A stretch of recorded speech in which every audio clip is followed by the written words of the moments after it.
قروحو هرمرا شقلا هرمودكي هاجر لي مركي تعا هيغانوغو هادان هوشيتنا هجو هيغانوغو هادان هوشيتنا هجو دهورجوغو هودو هاول كركي وحقبل ليو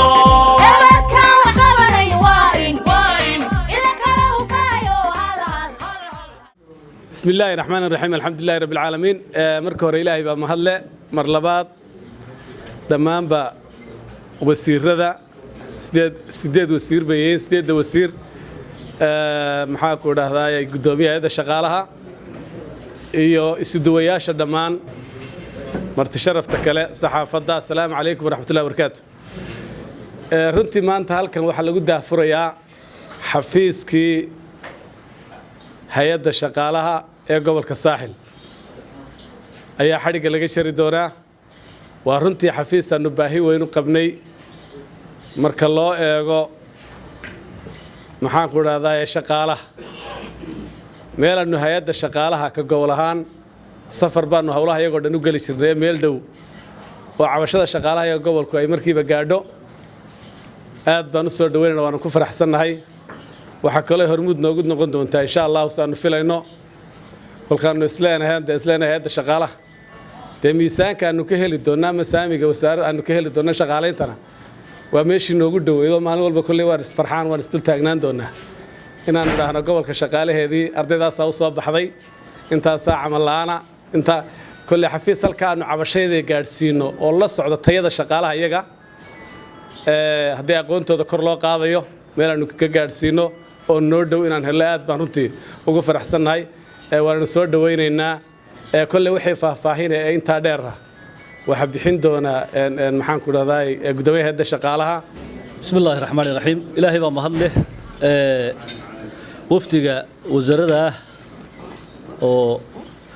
dawaa wasiiradii oo dhanba ayaa maraya iyo isuduwayaasha madaxda kale dhamaantiin assalaamu calaykum waraxmatullaahi wabarakaatuh runtii farxad iyo ahmiyad weyn bay noo tahay maanta inaynu halkan isugu nimaadno daafurka xafiiska hay'adda shaqaalaha dawladda ee gobolka saaxil ujeedada ka dambaysa iyadoo waqti gaaban ah inaynu soo koobno ayaan doonayaa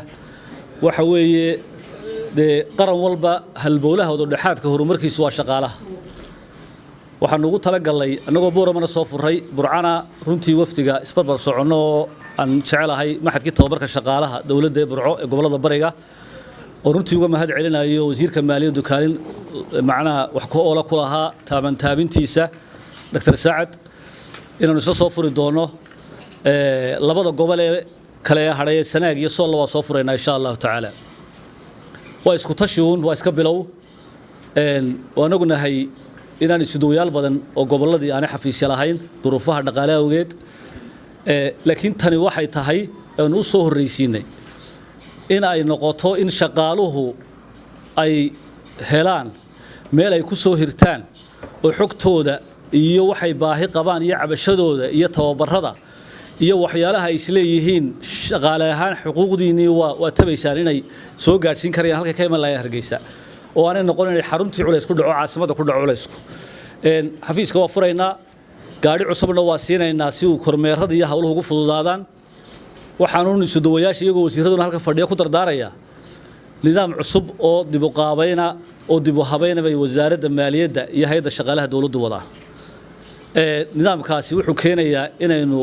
casriyayno nidaamkeena xisaabaadka maaliyadda iyo shaqaaleynta iyo shaqadaba waa nidaam wada socdo weeye nidaamkaasi wuxuu inoo suurto gelinayaa inaynu saxno oo aynu si fiican u isticmaalno waxa yar ee kooban ee aynu ka soo ururina cashuurta ilaa waxma dhoofino far badan oo dhaqaale badan inama soo gale oo sidii ugu haboonada aynu ugu maamulno oo ay u noqoto inay iyadoo si fiican imaka aynu maamulno aynu ka sii wanaajino waxaan ku dardaarayaa inay iyaguna hawsha laabaan xafiiska ku xidhnaadaan hadday noqoto shaqaalihii ay dhigaan haysan hadday noqoto shaqaalihii dambe madax taabashadii ku soo baxay kuwii lagu bedelay wasaaradda caafimaadka iyo waxbarashada macallimiintii dhammaantood gobol kasta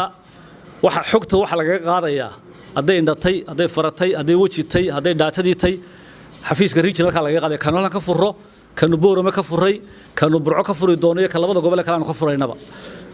si ay ugu fududaato qofkii inaanay safar aanu ku galin qarash badan bixiyo taa waa idin sheegaya tan kalena waxa weeye wasiirada runtii iyagoo isduwaashan jooga kelmadda inay dhahaan waan jeclay wasiirka maaliyadda gaar ahaan waanu sii wada hadalnay qoladan isduwaasha aad baan u sii shilo jeexjeexnay hawlaha shaqada iyo shaqaalaha iyo si loo dardargelin lahaa mudane wasiir waxay aad had iyo jeer carabka ugu dhufanaya in xafiisyada gobolada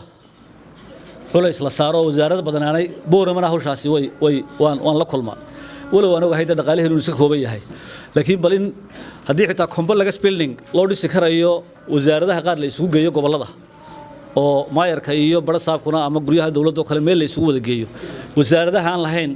lahayn xafiisyada in la helo waa muhiim waxa kaloo halkaan idinku qayminay maanta wasaaradahan aan u soo qayminay 16 habraac sharci ee ka farcamaya xeerka shaqaalaha dawladda ee madaxweynuhu wareegtada ku ansixiyay ee loo raacayo min shaqaalaysiin ilaa halka ugu dambaysa waxaan jecel kaana inaan dabaqdaan oo noqon wax aqal qof lagu maamulo biidnillaahi tacaala xafiiskuna maanta laga bilaabo waa idin furan yahay suudiyo waa idin jooga shaqaale waa idin joogaan idinka idin adeegayaan shaqaalaha oo adeegayaan isku dambaynu nahay wasaaradaha oo dhan inaynu shaqadooda aynu tayeyno si qaranka wixii loo qabanayo madaxweynaha laftiisa fishankiisu uu dabada ku hayo inay noqoto wax la mahadiyo oo adeeg wanaagsan qarankeena siiya aad baa u mahadsantihiin wasiiradana waan mahad celinaya waqtiga wanaagsan ee siiyeen aad baan ugu mahad celinaya waan salaamaya assalaamu calaykum waraxmatullaahi wabarakaatu wada marka ugu horeysa waxaan runtii uga mahad celinayaa halkan maareeyaha hay'adda Farxaan oo runtii intii yareedu joogay muujiyay dadaal iyo firfircooni runtii u qalmayn lagu amaano xafiiskana waa xafiis aad iyo aad muhiim u ah dadkeena shaqeeya 3 meelood bay subaxii u kalahaan inta shaqeysa amba waxa loo kalahaa dawlad xafiis dawladeed amba waxa loo kalahaa meherad shicibka ay leeyihiin amba hay'ad baa loo kalahaa inteena shaqeysa 10kiiba hal baa u shaqo tagay xafiis dawladeed inkastoo ay tiro yar yihiin marka loo eego shaqaalaha guud haddana waxay hayaan shaqooyin aad iyo aad u muhiim ah shaqaalaha dawladda u shaqeeya khaasatan dawladda dhexe waxa ka mas'uula samaynta siyaasadooda iyo shuruucdooda iyo habraacyadooda iyo hagayaashooda iyo qoritaankooda iyo tayeyntooda hay'adda ayaa ka mas'uula marka waa hay'adan uga baahannahay maaha Hargeysa kaliya laakiin uga baahannahay gobol walba baan uga baahannahay marka waa nasiib wanaag in maanta aynu furayno xafiiskii gobolka ee Saaxil baritan insha Allah waxaanu furi doonaa ka tago dheer Ibrahim furi doonaa iyo maxadkii tababarka marka saas baa gobol walba looga sameyn doonaa xafiiskan waxay noqon doontaa meesha dhalinyarada doonaysa dawladda inay u shaqeyso ay timaado ku soo hiranto macluumaad laga siiyo marka la damco imtixaan laga qaado halkii Hargeysa ka tagay imtixaanka laga qaado sida meeshooda ayay noqon doontaa runtii shaqaalaha gobolkana lagu tayeeyo waan ku raacsanahay Farxaan baahida loo qabo in la daadijiyo maamulka wasaaraduhu weynaanay ku eekaanin xarumaha Hargeysa kaliya wayna xafiisyo ka furtaan gobol walbaba way wasaaraddu adeeg bay u taagantay adeegina weyn dadkii la gaarsiiyo dadku de magaalo kaliya ma wada degan dalka oo dhan buu degan yahay horta intayna bultuulooyinka gaarin horta magaalooyinka waaweyn caasimadaha ee gobolada mid walbaba in adeeg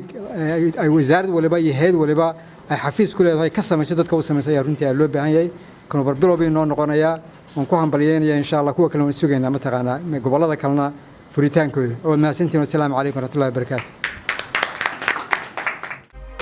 qarawuxuu horumaraa shaqaalaha hormuudkii agarli'i markay tacaa heganugu ahaadan hawshiyadanaha guud heganugu ahaadan hawshiyadanaha guud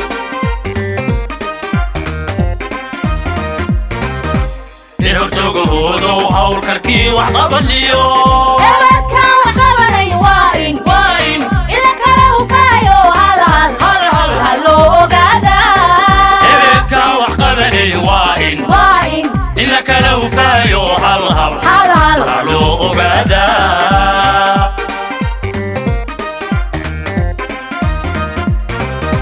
oo halbeega guushiyo hilinkeena